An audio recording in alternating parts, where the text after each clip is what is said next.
Buenos días, queridos hermanos. Buenos días. Que el Señor les bendiga a todos en forma muy especial. ¿Cuánto le dan gracias a Dios porque están en su casa de oración? Amén. Aleluya. Yo les echaba menos porque ya desde el año pasado no los veía. Y wow, después de pasar tanto tiempo, ¿verdad? El año pasado, movernos. Tuve el privilegio de poder predicar el último sábado del año. Y es un privilegio, digo, porque cerrar un año y tener salud, hermosura,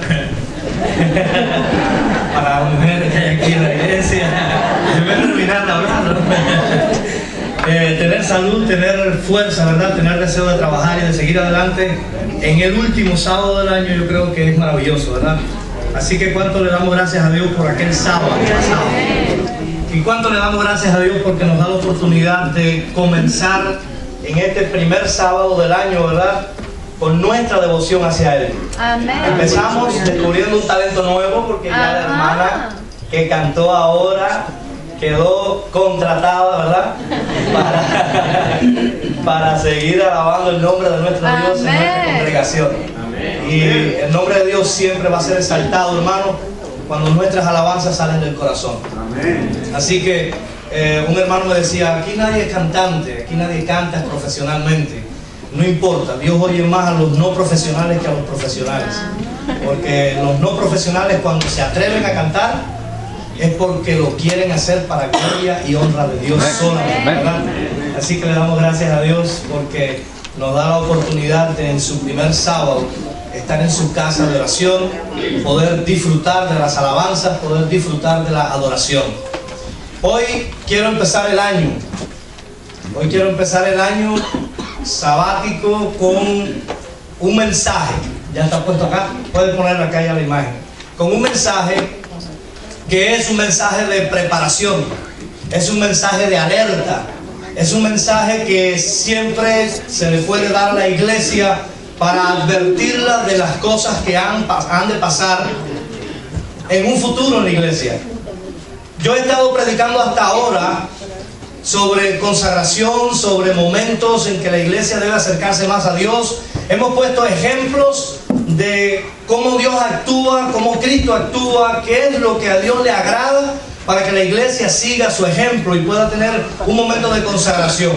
Y aún así siempre podemos decir que se necesita mejorar espiritualmente. ¿Cuántos creen que se necesita un reavivamiento en la iglesia? Amén. Amén. Amén. Gloria a Dios. Se necesita un reavivamiento. Pero cuando como cristianos no hacemos delante de Dios lo que yo he estado predicándoles, de las cosas que yo he estado hablando con ustedes anteriormente, entonces podemos caer en esto. Y yo le pongo como título Pasos para ser un buen disidente. ¿Cuántos han oído esta palabra antes? Disidente. ¿Cuántos saben qué es ser un disidente? En la iglesia adventista del séptimo día o en cualquier iglesia o en cualquier grupo político, un disidente es aquella persona que se está oponiendo al sistema que está vigente, ya sea político o religioso o social. Es decir, los famosos rompegrupos. ¿Han oído hablar de los rompegrupos? Hay un grupito cantando, alabando, llega un desentonado y ya se acabó el himno mismo. Eso es un disidente más o menos, ¿no? Pero bueno, lo puse así desde ese punto de vista más suave, más sencillo. Un disidente es aquella persona que se levanta en contra del gobierno de la iglesia, se levanta en contra de lo establecido, se levanta en contra de aquello que Dios ha ordenado en su palabra. Dice que lo que ya está es diabólico y que lo que Él trae es la verdad. Más o menos para que tengan una idea. Sí se han levantado líderes, pastores, líderes de la iglesia, se han levantado miembros de iglesia que han hecho esto. Ahora, ¿son disidentes? Sí. Pero ¿cómo ser un buen disidente? Si vamos a ser disidentes, es verdad que podemos serlo de la mejor calidad posible. Por eso es que lleva este título. Vamos a ver si esto funciona. Ajá. Y yo quiero introducirles, por ejemplo, en los inicios de nuestra iglesia. Los inicios de nuestra iglesia siempre se empezó con movimientos de reafirmación. ¿Por qué? Porque toda la vida siempre se ha necesitado un reavivamiento en el mundo cristiano. Siempre se ha necesitado que el mundo cristiano no se estanque en la condición espiritual en la que está, ¿verdad? Ahora, dice acá, el tiempo donde algunos cristianos han visto la necesidad que la iglesia tiene que hacer cambios. Y ese tiempo nosotros lo estamos viviendo. Es verdad que la iglesia a veces tiene que hacer cambios, porque la iglesia en muchas ocasiones como que se va acomodando a las cosas del mundo y se va estabilizando. Y la iglesia empieza como un movimiento, pero luego la iglesia se hace una institución, y luego que un movimiento se convierte en una institución, el siguiente paso es departamentalizarse y después se convierte en un monumento. Y un monumento solamente se van a ir a ver a los museos, ¿verdad? Y catedrales grandes. Y para que un movimiento siga siendo un movimiento, tenemos que olvidar, no es verdad que nuestra iglesia es el movimiento adventista del séptimo día.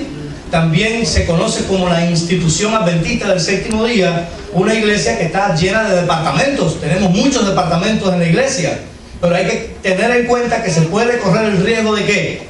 De monumentalizarnos, convertirnos en monumentos y esquematizarnos y hacer un credo cerrado dentro del cual el que no esté allí sencillamente sobra. Y uno tiene que tener cuidado con eso, porque la palabra de Dios es un credo abierto. La palabra de Dios hace que el cristiano esté en crecimiento constantemente. Nadie puede decir, hasta aquí es la gracia, o hasta aquí es la salvación, o hasta aquí es la perfección. ¿Por qué? Porque si hasta aquí fuera la perfección, ya estuviéramos en la presencia de Dios. Ese nivel lo llegó Enoc. Y fue tan grande el nivel de perfección que tenía Enoc, que ¿qué hizo Dios con él? Era mejor que estuviera con él, porque aquí se iba a perder. Se iba a perder porque lo iban a matar, ¿no? En el sentido. Porque una persona perfecta realmente cae mal entre nosotros los pecadores.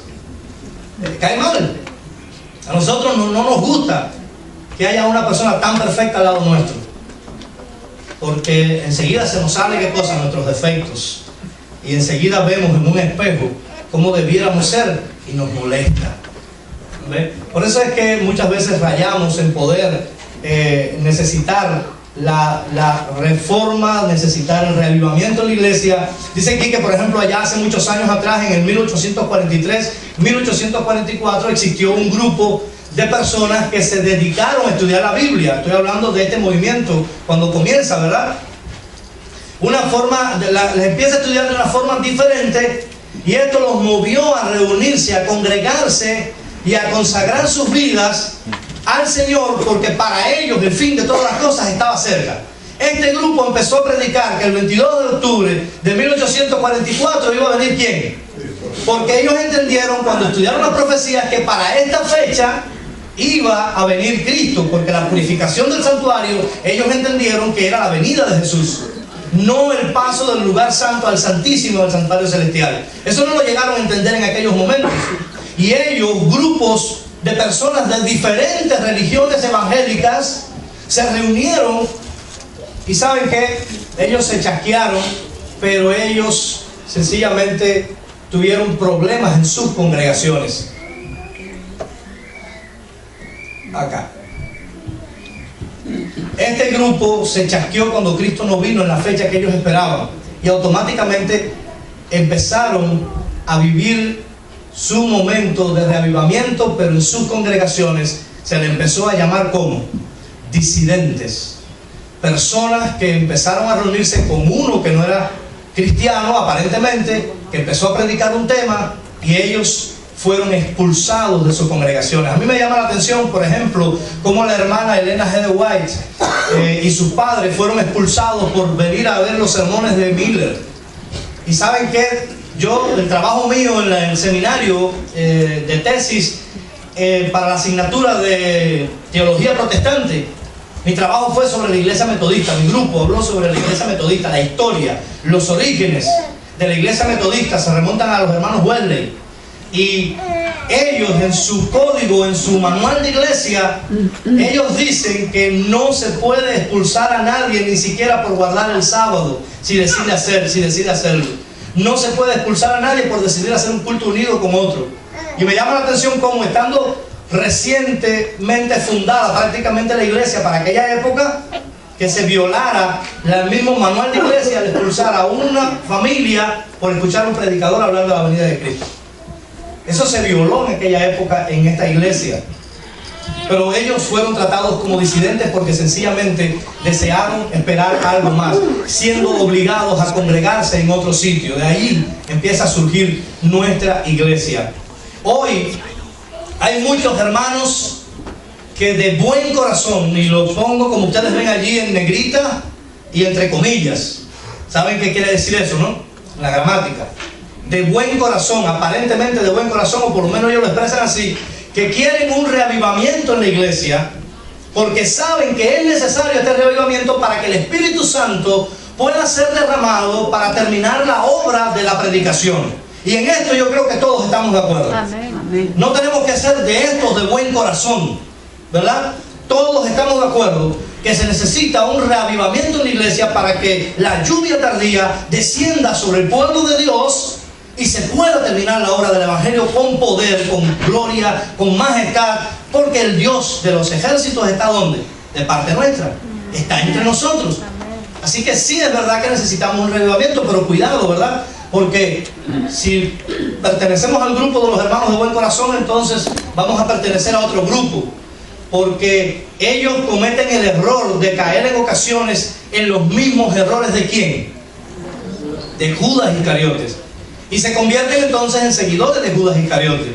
Y es como, vamos a mirarlo desde el punto de vista biográfico, vamos a ver algunas escenas de la vida de Judas Iscariote que vamos a entenderlo como el promotor o el protomovimiento iscariotista para darle pie a lo que es la disidencia en la iglesia adventista y otras congregaciones. Si en esta ocasión hay algún hermano de buen corazón, el que tenga oído oiga, entre nosotros, puede seguir este paseo que vamos a hacer por un pequeño fragmento de la vida de Judas Iscariote. Así que, si hay hermanos de buen corazón que forman parte del iscariotismo, tienen que hacer todo lo que Judas Iscariote hizo. Por eso yo le pongo como título: Pasos para ser un buen disidente. No podemos ser disidentes a medio, ¿verdad? Dice aquí que hay un dicho que dice: si vas a hacer algo, hazlo bien. De lo contrario, no lo hagas. Y eso se resume en todo. Miren acá, por ejemplo, si vas a adorar a Dios, hazlo bien. Si vas a pecar, peca bien. Y no le estoy dando el consejo de que pequen. No me vayan a apedrear todavía. Es para que ustedes tengan idea de que hay personas que hacen esto. Miren, hay personas que son de los que pecan pensando que adoran a Dios. Son personas que ni disfrutan el mundo, ni disfrutan la iglesia, ni disfrutan el pecado de la calle, ni disfrutan la salvación.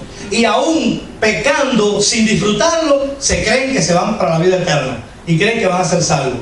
Y así se pasan 30, 40, 50 años hasta que Cristo venga, pecando y medio adorando a Dios. Por eso está el consejo: si vas a hacer algo, hazlo bien. Si vas a adorar a Dios, hazlo conforme a su palabra. Si vas a pecar, hazlo también conforme a su palabra. Así que vamos a mirar aquí cómo Judas hizo bien su trabajo. Por ejemplo, pasos para la disidencia eficaz según Judas Iscariote. Primer paso que tenemos acá en la palabra de Dios es ¿qué cosa? ¿Criticar a quién? Criticar a los líderes, ¿verdad? Dice aquí la palabra de Dios, todos vamos a apoyarlo con textos bíblicos, por supuesto. Juan capítulo 12, versículos del 3 al 7. En esta porción está la lectura bíblica, ¿ok? Dice allí la palabra de Dios, aquí la tengo también marcada. Dice: entonces María tomó 1 libra de perfume de nardo puro, de mucho precio, y ungió los pies de Jesús, y los enjugó con sus cabellos. Y la casa se llenó ¿de qué cosa? Del aroma del perfume. Entonces, por supuesto, dijo uno de sus discípulos, que era ¿quién? Judas Iscariote, hijo de Simón, el que más adelante había de entregarle. ¿Por qué no fue este perfume vendido por 300 denarios y dado a los pobres? ¿Y qué dice la palabra de Dios? Dice, pero dijo esto no porque se cuidaba de los pobres, sino porque era ladrón y teniendo la bolsa sustraía de lo que se echaba en ella. Entonces Jesús le dijo, déjala, para el día de mi sepultura ha guardado esto. ¿Qué pasa aquí? La crítica a los líderes. Viene una mujer que ha sido perdonada, que ha sido a más que agradecida, porque Jesús dice aquí mismo que de acuerdo al nivel de perdón que tú tienes, es el nivel de agradecimiento que tú das. ¿Y saben cuánto derramó esa mujer en los pies de Jesús? 300 denarios es el sueldo de un año de trabajo. Y tírale por lo menos, por ejemplo, a $8 la hora, más o menos, se calculen un año. Vamos a tirar un salario de 20,000 pesos, por ejemplo, un perfume de $20,000. ¿Cuántos se atreverían a comprar un perfume de $20,000? Si no levanta la mano, por favor. No parece que alguien levanta la mano. ¿Cuántos se atreverían a comprar un perfume de $20,000? Yo sé que los hay, El perfume, y yo sé que hay personas que los compran. Pero el asunto es, ¿cuántos se atreverían a derramarlo después que lo compran? En los pies de alguien, unos pies llenos de polvo. De alguien que supuestamente te dijo que te quería, que te perdonaba y que podías cambiar de vida. ¿Verdad que según Judas Iscariote eso fue una locura? Caballero, vamos a vender ese perfume, vamos a dárselo a los pobres. Judas estaba mirando la cantidad, $20,000 en mi bolsa, se me rompe la bolsa de tanto dinero. Mi suegra me decía, yo fui tesorero 5 años en mi iglesia, y mi suegra me decía, carretero, el apellido de los tesoreros es Iscariote. Y yo le decía, suegra endemoniada, ¿cómo tú me vas a poner a ese apellido? Porque ella siempre me aconsejaba, ella es tremenda cristiana, ella siempre me aconsejaba de que yo como tesorero debía estar siempre, para contar las ofrendas y los diezmos, debía estar acompañado con mi equipo de mayordomía. Ningún tesorero debe estar contando las ofrendas solo. ¿Por qué? Porque da lugar a que los hermanos piensen lo que les dé la gana pensar y pecan los pobres hermanos, ¿verdad? Porque no todos los tesoreros hacen esto, ¿verdad? No todos los tesoreros tienen el apellido de Judas Iscariote. Y tristemente Judas Iscariote no estaba mirando la necesidad de los pobres, sino que él estaba mirando que lo que hizo Jesucristo al aceptar esta ofrenda estaba mal. Y él decidió públicamente criticar a su líder, al mismo Jesucristo. ¿Saben que cuando nosotros criticamos a nuestros líderes, estamos criticando al liderazgo de Dios que fue el que los puso allí? Dice que el que juzga la ley no juzga a estos que están aquí, sino juzga a quien hizo la ley, que ese es Dios. Y tenemos que tener cuidado nosotros, ¿por qué? Porque si realmente decimos que somos cristianos, no debemos caer aquí. Pero si realmente vamos a ser iscariotistas, el primer paso que tenemos que hacer es criticar a nuestros líderes. Si quieres ser un buen disidente, empieza criticando a tus líderes. Nunca estés de acuerdo con lo que ellos hacen. Nunca estés de acuerdo con lo que ellos hacen, porque sencillamente vas a ser un buen disidente. Pero sabes que no vas a estar salvado, ¿verdad? De aquí, en la vida de Judas, usted va a darse cuenta de esto. Hay hermanos que en su afán de lograr una reforma o reavivamiento en la iglesia han llegado al extremo de criticar todo lo que su pastor u otro líder de la iglesia haga en pro del crecimiento de la iglesia. Ellos quieren un reavivamiento, pero a ellos les cae mal todo lo que sus líderes hacen, desde este nivel hasta la asociación general. Y yo les voy a hacer una pregunta a ustedes. ¿Cuántos creen que los pastores y los líderes que están en la asociación general son perfectos? ¿Cuántos creen que en la asociación general hay pecado? ¿Cuántos creen que en la asociación general hay pecado? Yo no soy disidente, pero yo tengo que reconocer, si yo quiero vivir tranquilo y en paz con Dios, tengo que reconocer que en la asociación general hay pecado. ¿Ustedes saben por qué? Porque ahí hay personas por las cuales Cristo derramó su sangre, que están trabajando en el liderazgo de nuestra iglesia, que son pecadores, que se tienen que arrepentir todos los días igual que tú y que yo.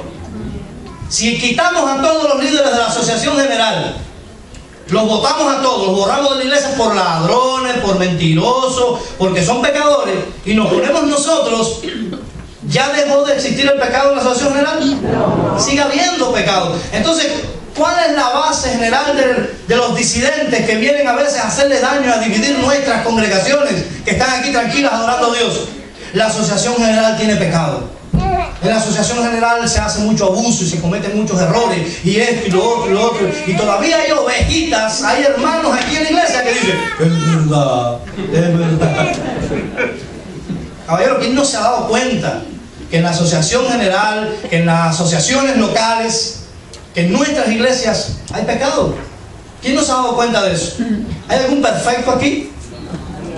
Entonces, por favor, no le acepten a nadie esa cosquillita que da en el oído cuando alguien te dice, el Señor me ha dado discernimiento para ver el pecado ajeno, no el tuyo. Cuidado, hermano, porque el primer paso para entrar en la disidencia es ¿cuál? Criticar a los líderes. Y eso lo hizo Judas Iscariote.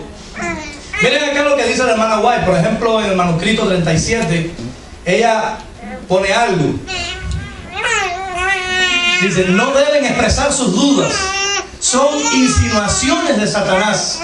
Si no respetan las maneras y los medios que Dios ha empleado para alcanzarlos, ¿han pensado qué medio puede tener en reserva para llegar hasta ustedes? ¿No ha sido acaso un tremendo error de ustedes criticar a los ministros de Dios? Hablar livianamente de aquellos a quienes el apóstol los ha intimado a tener en gran estima por causa de su obra.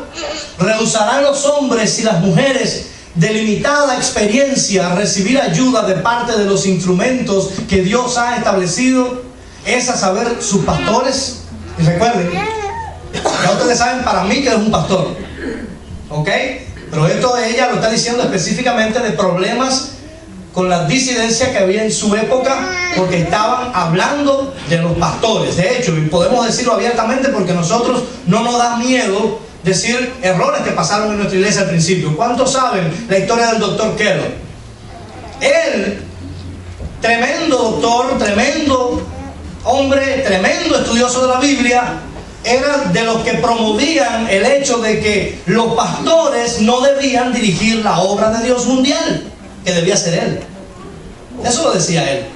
Porque los doctores, los médicos, los que están envueltos en la salud, tienen su cerebro más amplio, tienen más conocimiento, tienen doctorados, y en aquella época los pastores no tenían ni licenciatura, pero ellos ya eran doctores y eran investigadores. Si tú te pones a valorar, y wow, es verdad, tiene lógica. Los pastores conocían de Biblia nada más, pero ellos conocían de muchas cosas más. Y él decía, la iglesia mundial tiene que ser dirigida por nosotros. La obra médico-misionera. Los pastores que se vayan a atender iglesia allá a los montes, a los campos, mándalos a picar caña, hacer algo, cualquier cosa. Pero en una oficina que un hombre que no tiene ni siquiera una licenciatura me esté dirigiendo a mí. Wow, empezaron qué cosa, las críticas. Y entonces la hermana White, wow, por favor, Dios la inspiró con muchos detalles. ¿Qué clase de respeto piensan ustedes que tendrán sus hijos por los mensajeros de Dios después que se han atribuido el derecho de expresarse respetuosamente de esos hombres como lo han hecho? Porque normalmente los que critican a los líderes hacen una junta de iglesia en su casa, delante de sus hijos, y después se pelean y después quieren y después, Señor, pastor, ore por mis hijos que se apartaron de la iglesia. No, lo botaste tú de la iglesia, porque hablaste tanto de los líderes de la iglesia que ellos dijeron, eso es basura, la iglesia es una olla de grillo, eso no sirve. Y los muchachos crecen viendo a sus padres hablar de los líderes y se van de la iglesia. No tienen amor a la iglesia, y cuando vienen a la iglesia se sientan y están con sus teléfonos encendidos haciendo cualquier cosa menos escuchando a ese de quien hablan en su casa. ¿Entienden? Y tienen que tener cuidado, hermanos. Es verdad, muchas veces nosotros mismos echamos las perlas a los cerdos en nuestros propios hogares, empezando con esto. Segundo que debe hacer un buen disidente es ¿qué cosa? Dejar la reunión, como Judas Iscariote. Por ejemplo, Juan 13, 27 al 30 dice lo siguiente: y después del bocado, Satanás entró en él, en Judas. Entonces Jesús le dijo, lo que vas a hacer, hazlo pronto. Cuando él pues hubo tomado el bocado de pan, luego salió y era ya de noche. Yo no sé cuántos de ustedes conocerán hermanos que les gusta dejar la reunión. Eso es una característica de los que se creen más espirituales, hermanos. Los que se creen más espirituales les gusta dejar la reunión. ¿Quién va a predicar? ¿Fulano? Ay, voy a conversar allá afuera, que está más saludable que yo allí, que lo que va a decir esto. Lo que están diciendo no me conviene, no está de acuerdo a mi creencia, no está de acuerdo a mi criterio. Me paro y me voy. Yo me he dado cuenta, por ejemplo, mientras uno predica, de hermanos, porque yo les veo el rostro a todos. Ahora no se lo veo bien porque ando sin los lentes, pero se lo veo a todos. Ahí el rostro. Sé definir, por lo menos cuando alguien fruñe, cuando alguien se ríe, sé por lo menos hasta aquí lo sé definir. Y uno sabe cuando alguien se para de la congregación, porque lo que tú estás diciendo, que está aquí, no les cuadra con su manera de pensar, y se paran y se van, porque creen que cualquier lugar es mejor que aquí. Y es una característica de Judas. Judas tuvo en la misma Santa Cena, Judas recibió el Espíritu Santo, Judas sacó, expulsó demonios, habló en lengua. Judas hizo todo lo que hicieron los otros apóstoles. Sin embargo, dice el texto bíblico que él permitió que el diablo, ¿qué cosa? Para criticar al líder hay que permitirle al diablo entrar en ti. No es el discernimiento espiritual, hermano, es el diablo. Es ese diablo cochino. Entra en ti y te da discernimiento para que criticas al líder, para que salga de la reunión cuando el líder está haciendo algo que a ti no te cuadra, o para cuando en una junta de iglesia, como creo que viene por acá, dice, ya sea en un culto, o en una reunión de junta, o en una reunión administrativa, donde sea, en una junta de nombramiento. En ocasiones estas personas se creen tanto, con tanto nivel, que escogen a los predicadores. Y casi siempre los predicadores no encajan con ellos. Por eso ellos tienen 2 o 3 predicadores, y la mayoría de las veces son aduladores de esos predicadores. Son aduladores de esos predicadores. Yo les estoy diciendo esto, hermano, para que tengan cuidado de no caer en estas cosas. Es un sarcasmo, ¿verdad? Para ser un buen disidente, es un sarcasmo, porque lo que yo quiero que ustedes entiendan es que no debemos caer en esto. No podemos, si queremos llegar a la vida eterna. Si criticamos a nuestros líderes y si nos apartamos de las reuniones, muchas veces, siempre que nos quedamos ¿para qué? Para poder criticar y para poder salir diciendo y hablando. Eso ha pasado en nuestras congregaciones. Yo no sé si ustedes han conocido, pero creo que en casi todas las congregaciones adventistas han tenido experiencias con personas que le han llevado la mitad o menos, un cuarto de los miembros de la congregación, porque han estado en oposición y dividen la iglesia, y muchas iglesias quedan destruidas completamente. Muchos templos han tenido que cerrar sus puertas porque ya no le quedan miembros, porque el pastor disidente o el predicador disidente se está reuniendo el mismo día a 2 o 3 cuadras de allí, y la gente le cree a él, y la gente ya no da sus diezmos y sus ofrendas porque van para la asociación general donde está lleno de pecadores, pero se lo dan a ese, para que ese haga lo que muchas veces criticamos que están haciendo los demás. Si entienden eso, nosotros no podemos caer tan bajo, hermano, porque a nosotros nos dirige ¿quién? Jehová de los ejércitos, Jesucristo, ¿verdad? Un tercer paso que hacen los disidentes es ¿qué cosa? Pactar ¿con quién? Con opositores, con otros disidentes. Ellos se llaman, tienen un imán de polos opuestos que cuando pasan por los y se pegan. Ellos tienen un imán que vaya, y poderoso, potente. Lucas 22:47 dice: mientras él aún hablaba, se presentó una turba, y el que se llamaba Judas, que acababa de salir de allí de la cena, porque se fue de la reunión, uno de los 12, iba al frente de ellos, es decir, de la turba, y se acercó hasta Jesús para besarle. ¿Qué había hecho Judas? ¿Qué había hecho Judas? Pactó con el enemigo, conversó con el enemigo. ¿Cuál fue el error de Eva? Eva cometió el error de separarse de su esposo, pero el mayor error que tuvo Eva, ponerse a conversar. Caballero, yo no sé ustedes, pero yo veo una serpiente hablando y yo salgo corriendo del miedo. Ella se puso a hablar. Y ella, ¿pero qué hace esa mujer? Caballero, Ay Dios, dice una mujer, dice otro por ahí. Se ponen a pactar con el enemigo, y cuando se pacta con el enemigo, hermanos, no hay vuelta atrás. Porque una vez que tú le vendes tu alma al diablo, el diablo te hace creer que estás bien con Dios y no lo estás. Porque ¿saben qué? Donde dice no tendrás otros dioses ajenos delante de mí, es en la Biblia y Dios lo pide. Sin embargo, ¿tú sabes lo que dice el diablo? ¿Qué mandamiento? ¿Cómo el diablo hace ese mandamiento? Dice, mientras me adore a mí, puedes tener todos los dioses ajenos delante de mí que tú quieras. Puedes tener todos los dioses ajenos delante de mí que tú quieras. Yo lo único que quiero es que te postres ante mí. Y muchas veces, cuando criticamos a nuestros líderes, cuando nos vamos de la reunión porque lo que están diciendo a mí personalmente no me gusta, aunque sea bíblico, aunque esté apoyado con el espíritu de la profecía, ahí aún así me voy.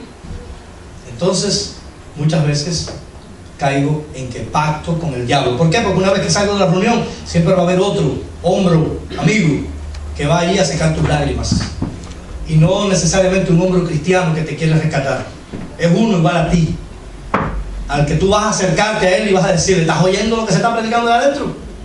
Siempre lo mismo. Ya ni el mensaje de los 3 ángeles están diciendo. Es lo mismo, está dándole vuelta a un asunto. Y salen enojados, y siempre vas a encontrarte a alguien que dice, es verdad, hermano, yo te apoyo. Vamos a hacer un grupo pequeño, vámonos para otro lugar. En la iglesia de fulano de tal. Allá sí hablan palabra de Dios. En esta no, vámonos. Y así empiezan a arrastrar. Y siempre hay personas que se van detrás de ellos. Siempre, hermanos.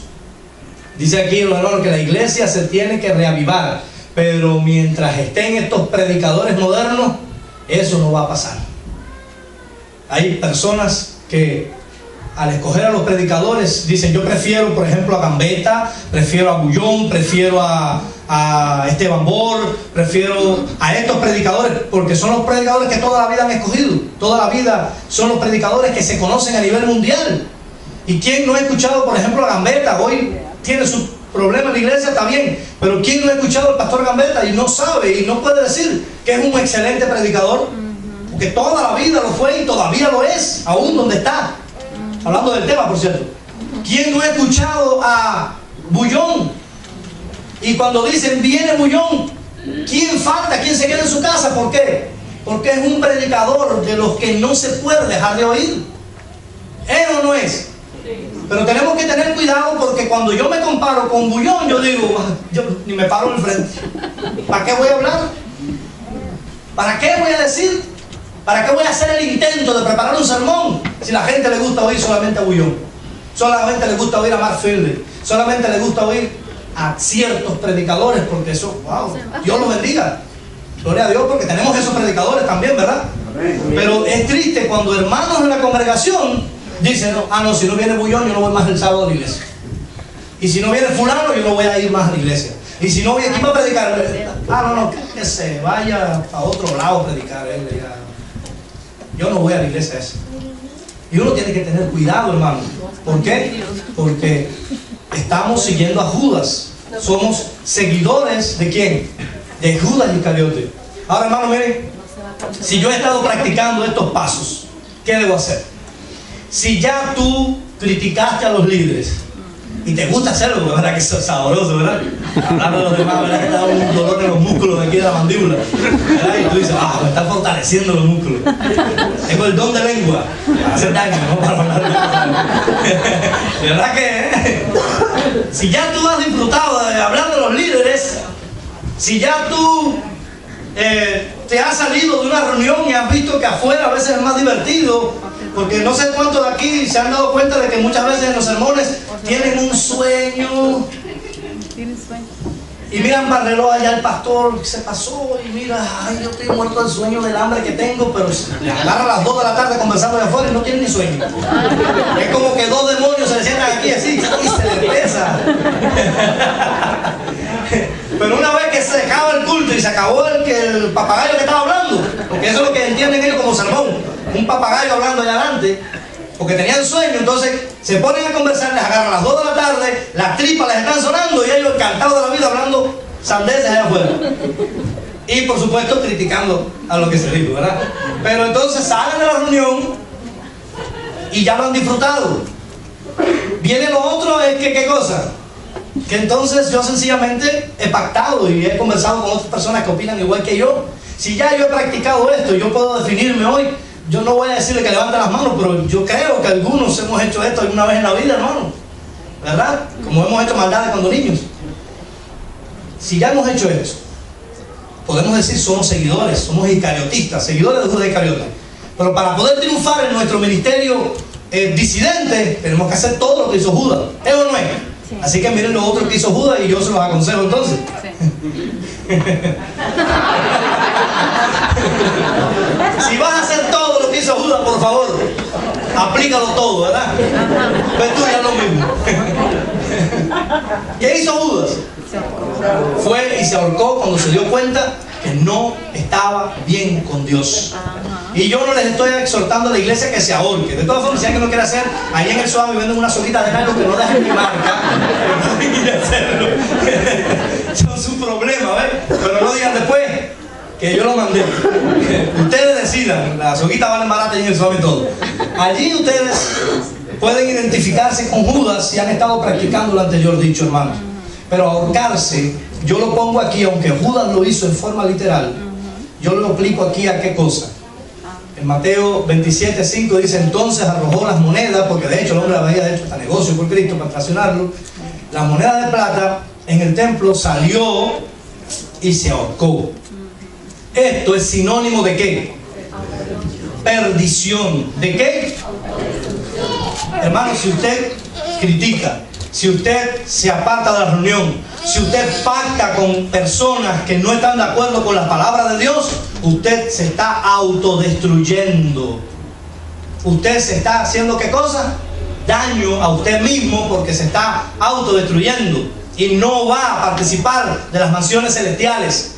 Va a quedarse en el milenio aquí, en la tierra, con Lucifer y sus ángeles.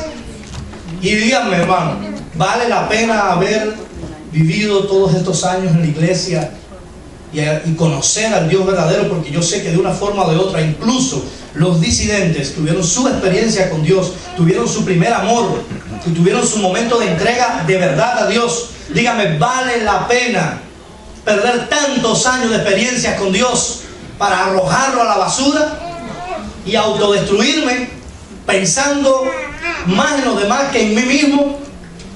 En esto uno sí tiene que ser egoísta, hermano, porque Filipenses lo dice: ocupaos de vuestra salvación con temor y temblor.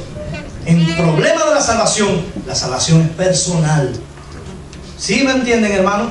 Es muy personal. Hay caminos, según dice Proverbios 16:25, hay camino que parece derecho al hombre, mas su salida son caminos de muerte.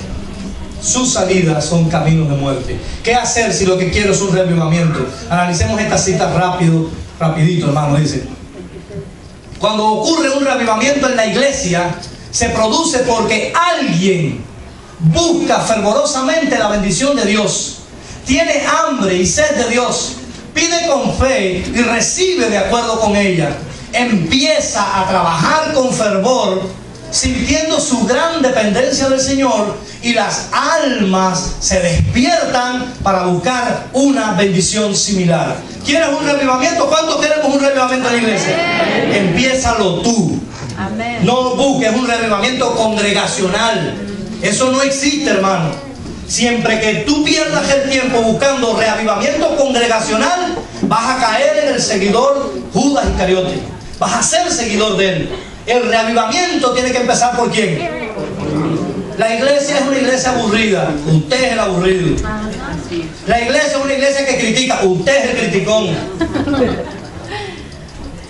Si quieres un reavivamiento, ¿por dónde hay que empezarlo? Por mí mismo, hermano. Míralo ahí. Alguien que busca empieza a trabajar con fervor y las almas se despiertan. ¿No es ese reavivamiento que estamos esperando? Es eso, hermano.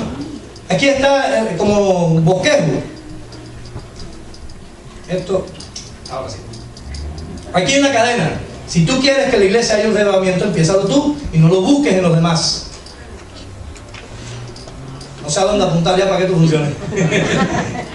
Me he sentido profundamente impresionada, dice Elena de White, por las escenas que recientemente han pasado ante mí en horas de la noche.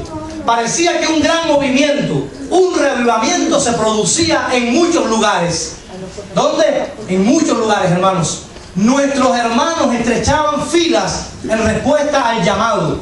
Hermanos míos, el Señor nos está hablando. No escucharemos su voz, no acondicionaremos nuestras lámparas y actuaremos como hombres que están esperando que su Señor venga.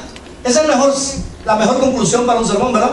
Ese es el llamado que directamente Dios está haciendo a través de su siervo, hermano.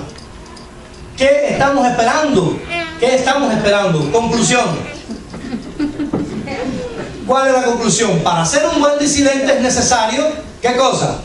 Criticar a tus líderes y pastores, dejar la reunión, pactar con los opositores y por supuesto vas a terminar como atado al cuello, ¿verdad? Ahorcado, porque todo es que tú mismo estás apretando la soga. Es como el nudo de corbata. Yo no sé quién inventó la corbata, pero debería quitarla, ¿verdad? Porque la corbata es un nudo de ahorcado. Se corre. Un hermano en la iglesia, antes en la iglesia ponían ventiladores aquí para darle aire a lo de la plataforma. Y en la oración del pastoral, el hermano se arrodilla y cae frente a un ventilador. Y empieza a orar. Y en medio de la oración empieza a darle golpes al micrófono. Cuando todo el mundo habla en medio de la oración, el hermano se le agarraba el ventilador de la corbata y estaba poniéndose el micrófono. Eso es diabólico, hermano. Yo no sé por qué lo sabe. Forma parte de la cultura, pero oye, por poco se ahoga aquel anciano allí. Así espiritualmente, mírenlo, lo digo para que lo piensen espiritualmente. Automáticamente nos estamos buscando en medio de una oración. Si quieres un revivamiento en la iglesia, hermano, dice aquí, conságrate tú primero. Amén. Así que, hermano, por favor, amén. Dios le bendiga. Amén. Y Dios permita que usted reflexione, ¿verdad? Porque todos los que estamos aquí sabemos que hace falta un revivamiento. Queremos que Cristo venga. Amén. Amén. Queremos que Cristo venga. Queremos salvarnos. Amén. Queremos salvarnos. Pero por uno. Hermano, yo no sé quién de aquí. Uno solo que empieza a consagrarse dice que las almas se van a despertar. Uno solo. Si cada uno en forma personal se propone hoy, es decir, hoy va a ser mi día de consagración, caballero, hay que partir esa pared y comprar el pedazo de la carretera y seguir para allá, porque esto no va a caber gente aquí. Porque las almas van a venir a los pies del Salvador, hermano. Amén. Eso está profetizado y eso pasa en la palabra de Dios. Pasó en la antigüedad, que siempre que hubo uno consagrado, es que digan ustedes, solamente con la hermana Elena de White, cuán bendecida ha sido la iglesia bendita en el mundo entero. Con una sola mujer que se consagró a Dios. Cuánta bendición. Imagínense, hermano, si cada uno de nosotros fuera parte de esa bendición. Que Dios te bendiga y Dios te guarde. Amén. Gloria a Dios.